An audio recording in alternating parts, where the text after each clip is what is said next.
Hi, Catherine here with Circle Art Designs. Today we will be working on Project 3 in our August Bargain Bead Box series.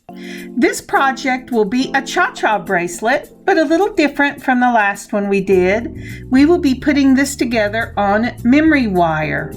The first time I ever thought about making a cha-cha bracelet on memory wire, I thought, I don't even know if that will work. But you know, it does. And this is a simple cha-cha bracelet. It doesn't use quite as many beads as we used on the previous one. So let's get started. Now the first thing you will notice is I put my 3 little pins right in the middle of the mat. I'm hoping that will keep my hands from falling off the screen. From the Bargain Bead Box, we're going to pull our 8mm crystal faceted drop beads in vermilion. I love this color.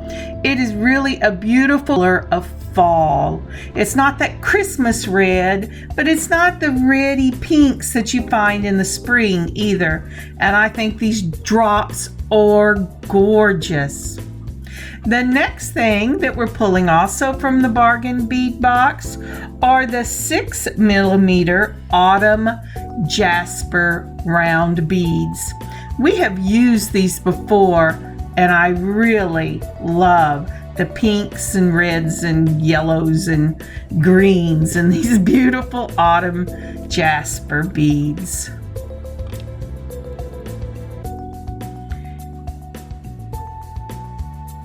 Let's see. Oh, yes.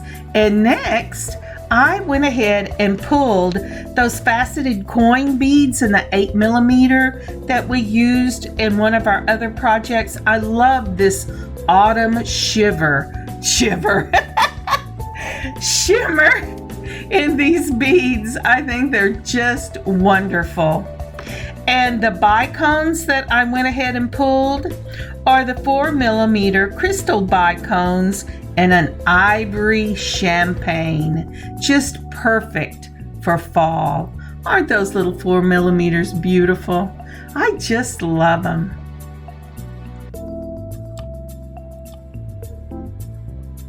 Okay, let's see. Next up, this is from my own stash. Now, these are just round donut Czech glass beads. They're in the metallic colors, so they have copper and gold, a little bit of a darker copper, and some of the shimmer to it. And I love these beads. And of course, we're going to need some memory wire. I used the gold because of the donuts I'm using. And from my own stash, I have also pulled these wonderful little headpins.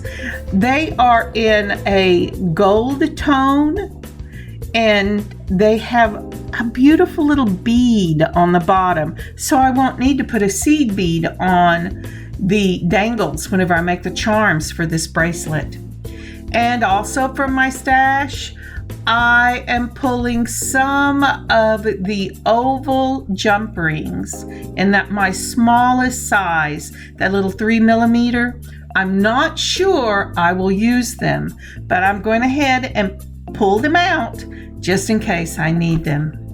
For tools, you're going to need 2 pair of your chain nose pliers, whether you use the round the curved chain nose or the regular. Just make sure they're smooth on the inside so you don't scar your head pins. And then I'm also using my straight nose pliers because we're going to turn down the ends on those head pins to make our little charms for our cha-cha bracelet. And this is the cutter for the memory wire. It looks like a little parrot. Please do not use your regular cutters because memory wire will tear up. They'll eat the end on a regular wire cutter, and you will be so sad. So I'm going to measure out about 1.5 inch circle on this memory wire because I want some overlap to work with, and then I just put it between the jaws of the memory wire cutters and mash down, and there you go. I have one. I'll get back on the thing. I did. Yay! Okay, so there we go. All right. So depending on how full you want your cha-cha bracelet, you're going to go ahead and pull your head pins and pull out your beads. I'm using 6 of the vermillion in that teardrop, and I'm using 6 of the olive shimmer. I got it right. Shimmer in the coin beads. Now let's go ahead and I'll show you what we're going to do. I'm going to take one of these olive shimmer coin beads. I'm going to go ahead and just slip it on that little bitty head pin. Now you would think that that head pin would not work because it looks a lot, I mean the bead looks way too big for the head pin, but that's not it at all. There's no waste in this. You're going to hold the very tip of your head pin and turn very slowly down until that bead, the head pin butts up right against the bead. Let's see if I can't do this a little better on this one. First I have to straighten it out. That's one thing, these are 24 millimeter head pins. That's one of the reasons that I do this style. They just don't hold well whenever you're trying to turn them around, or at least they don't for me. So again, I have taken, you see the end right there? I'm going to rub my finger on it to make sure nothing's sticking up. And then I'm going to start bending it very slowly in little increments until that touches the top of the bead. And that will finish it off. Now, one of the great things about this is because you have several loops, then you don't have to worry about it slipping through your bracelet. So let's go on to the teardrops in the vermilion. Isn't that a lovely fall color? I just love that red. And I don't see it very often in beads. Usually they're too red or too light, but that one's just perfect. Now you can point these teardrops either direction. I pointed them down with the top, the fatter part at the top. But you can do it either way. Again, until you've really got this down, go ahead and feel each time to make sure that you don't have the tip above your pliers, because if you do that, it will stick out and catch your clothes, and you don't want that. So just do it until it touches the end and it makes those perfect little circles. So I think I'll do one more like this, and then I'm going to stop the video and I'm going to get all the rest of them done, because it's a very simple process, but it's time consuming. Again, touching the end, making sure nothing's poking up, and then gently moving it down. Now, one of the things you want to make sure you do is always place it on the same spot on your straight nose, so all your circles are the same. So the first thing I'm going to do is I'm going to lay out my pattern. If you'll notice, my pattern is red, green, red. And then I have the autumn jasper with 2 of the bicones. And then I have green, red, green. And then the 2 bicones with the autumn jasper. So let's get started with our memory wire. The first thing we want to do is make a loop in the end of our memory wire. To do that, you're going to make sure, just like with the head pins, nothing is sticking up to poke you. And you're going to twist your memory wire towards the top part of the ring. That's what I'm trying to show you here by rubbing my hand along the top. I don't put it under, I don't put it to the side, I move it to the top. And so I start with that same twisting motion. These are just slightly longer twists, and I'm making the circle, making sure that I keep the loop in the same spot on my memory wire. And if my hands will come down, you can see that I have touched the end, and I'm going to straighten it to make sure everything is closed and everything is straight, so that it will be a good closure for when I put on the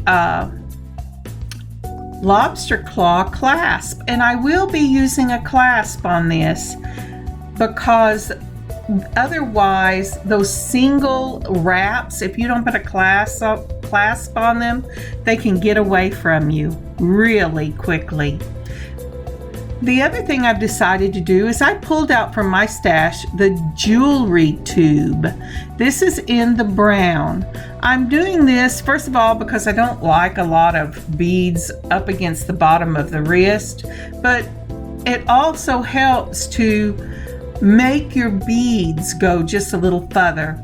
I'm only using about 1 1/4 inches on both sides of the memory wire. So I cut the first one, then I'm going to line it up and cut the second one. I just love this jewelry tubing. I don't hear or see very many people use it, but I love the look of leather. It comes in all different colors. Well, it comes in a lot of colors if you want to order it from England. But in the United States, I've seen it in this beautiful pearl and the dark brown, which I think is perfect for fall, and then in a dark black. And so I like to use it a lot.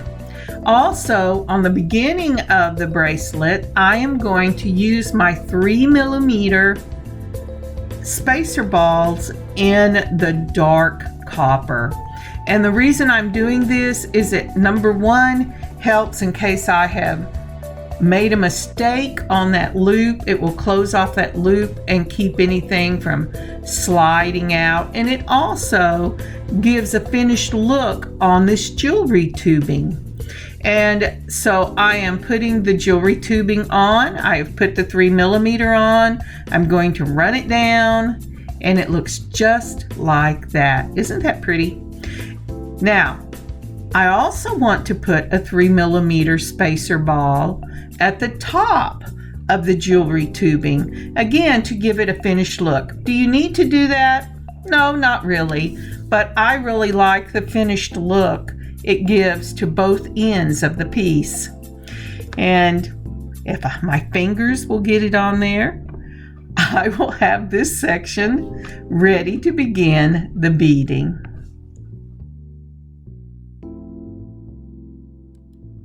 Before we get started with the beading, would you take a moment and like and leave a comment for this video?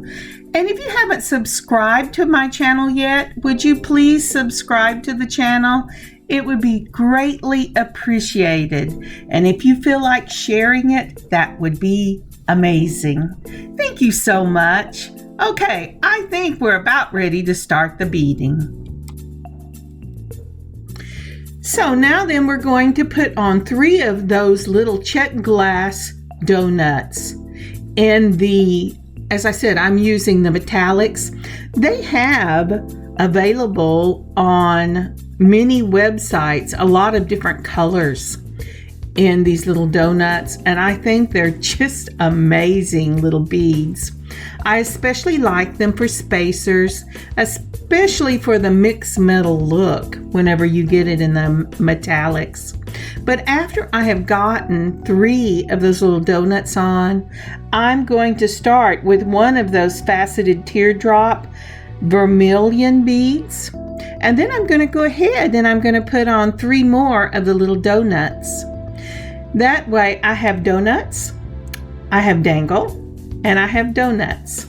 If you're using charms, it will work the same way.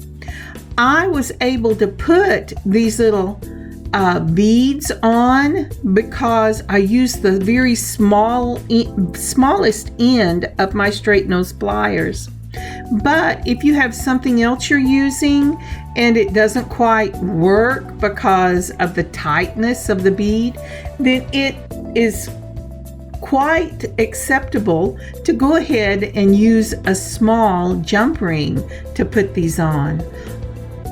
Okay, I had to wait a minute for my brain and my mouth to get caught up together.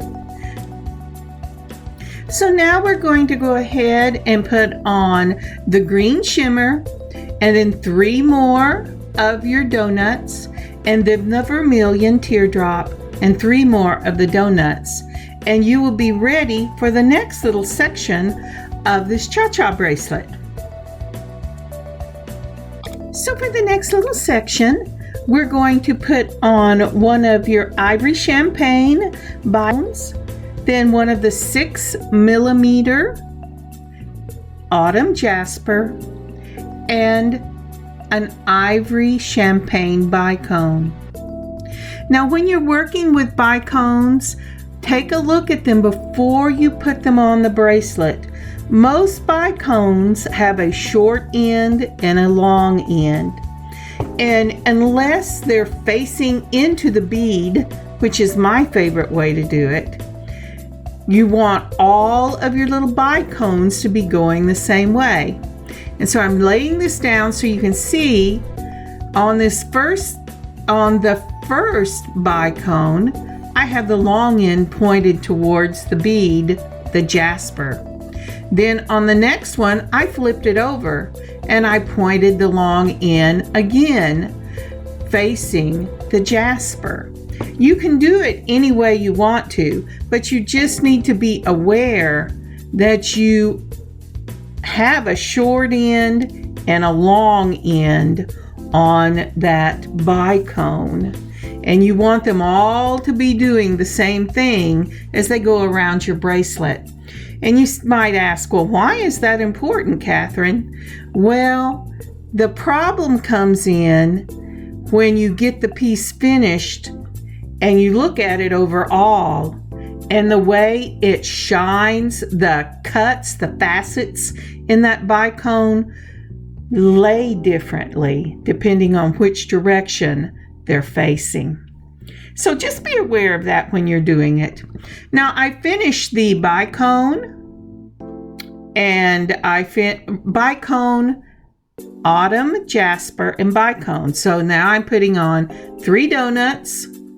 This time I'm using the green and then the red and then the green. So it will be 3 of your donuts, your olive shimmer, 3 donuts, your vermillion, 3 donuts, your olive, and 3 donuts. And then we'll go ahead and put again the second little section repeated, which will be the bicone, the jasper, and the bicone, and then 3 more of your little donuts. And we will do that all the way around.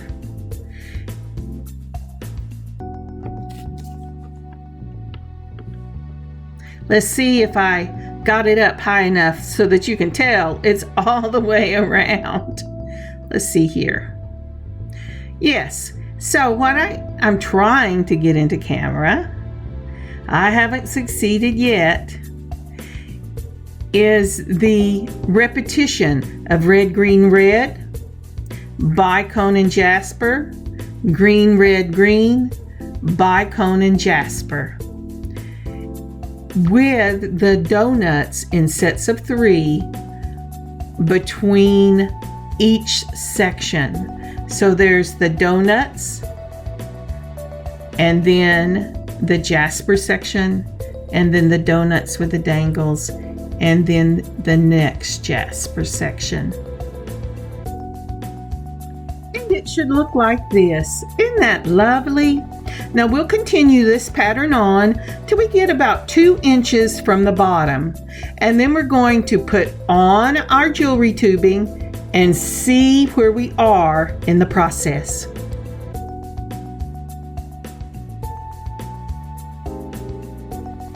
So as we're working rapidly around this memory wire, I wanted to let you know that I cut quite a bit more than you're going to need for this cha-cha bracelets. Cha-cha bracelets do not overlap. They come next to each other because remember, you're going to put a clasp on this. So when you get it as far down as you think you're going to need it, go ahead and put on your 3mm spacer ball, put on your jewelry tubing and then your other 3-meter spacer ball. I always try it on whenever I get to this point. Now you'll notice I am looking at my cha-chas, seeing how they move. The difference between a regular bangle that I do on memory wire and a cha-cha is you want that cha-cha to have some space in between the beads, because you want the bangles to be able to move easily, you know, so that it doesn't matter if it flips to the right or to the left. You don't want them all squunched up together like sardines in a can. So I'm cutting my memory wire with the memory wire cutters.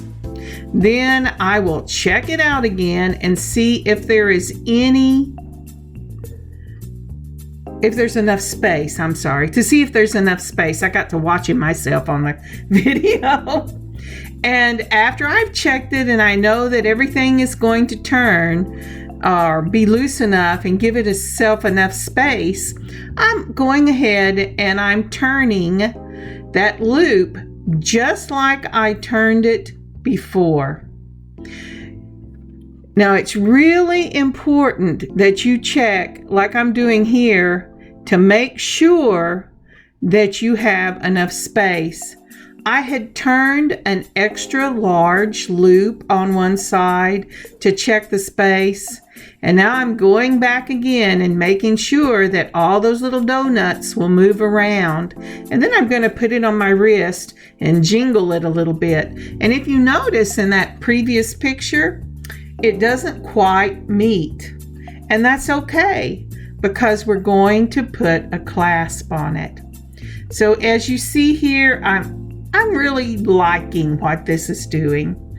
And so I will go ahead and put my clasp on. So for the clasp, I'm going to use a lobster claw clasp, and I'm also going to use a 5mm jump ring, because I want to have a large enough hole to get that lobster claw through. You could use any type of clasp on them. I personally like the lobster claw because I'm a fiddly person, and if I had something that was too fun to play with on the other end, my bracelet would be popping off all the time because I'd be playing with it. But you do want something with a little weight as well, because you have the weight of the beads on one side, so you're going to want the weight of the beads on the other side as well. Okay, the other thing that I have pulled out for this is a extender, a chain extender, but I'm going to use it a little differently. And I'm going to go ahead and use a couple of the headpins that I have. And you say, why is that? Well, I'm going to take the autumn jasper, and I'm going to do it just the way we did it for the cha-cha bracelet and move it down. And I'm also going to take a second autumn jasper and do the same thing.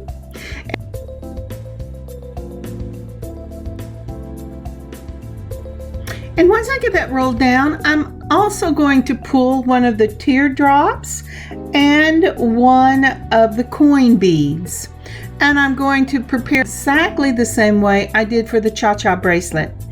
Now, I bet if you've looked at the picture at the beginning, or you've done very much of this before, I bet you know exactly what I'm going to do. One of my pet peeves for bracelets that has extenders on them, or necklaces, but mainly bracelets, is the length of the extender. My daughter informs me it's perfectly fine, but it kind of makes me crazy. So what I'm going to do is I'm going to divide this extender chain by, it has 11 in it, so it would be easy for me to do 5 and 5, but I'm actually going to move one up. Now, when I thought about it, at first I thought, oh, I'd do this even. And then I got to playing with it. Well, now, which one do I really want?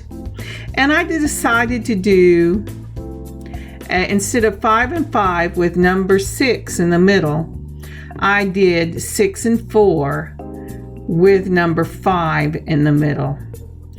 And that way they set unevenly. And I really liked the way that that looked. So on one side, before I ever get that far, on one end, I'm going to put a olive shimmer and one of the autumn jasper. And then on the other end of the extender, I am going to put the teardrop vermillion and another autumn jasper, the same beads that we used for the bracelet. And then I'm going to play with this chain and decide about how far down I want my links to go. And I really did. I decided on an uneven. Sorry, I had to come back after dinner to finish this up, and my brain says, "You are tired, Catherine. What are you thinking?" But anyway, so that's with it together, and there is nothing wrong with that. My daughter would think that was amazing. But then that one is the one where they're uneven, and that's the way I decided to do it. I put it on a jump ring, and then I put the jump ring through one side of the bracelet, and I added to that side my large jump ring that will be the closure for the lobster claw. Then on the other side, I'm going to do exactly the same. I'm sorry, I'm not going to do exactly the same thing. I was thinking jump ring. On the other side, I'm going to use my jump ring. I'm going to put it on the bracelet and then decide which end of the lobster claw is up. And I'm going to put my lobster claw on it as well. Now, when I got ready to do this, no matter how careful I had been, I realized that my 3mm had jumped slightly into the circle, and I had not gotten that closed. So I stopped and closed it, and now I'm putting on the lobster claw, and I'm putting on the jump ring onto the bracelet, and that will finish this bracelet. Thank you so very much for joining me on this beading adventure today. I had a wonderful time designing and making this cha-cha bracelet. I hope you look in your own stash and pick out some beads and make one of these lovely memory wire cha-cha bracelets for yourself. And above all, I hope that you have a wonderful beading adventure of your own. I'll put this bracelet up in the shop later this week. I have matching earring short that's coming up for this. And I will make sure I put our store link in the description below. Y'all have a great week, and I'll see you later in the week. Catherine, CircleArtDesigns.square.site. Blessings, y'all.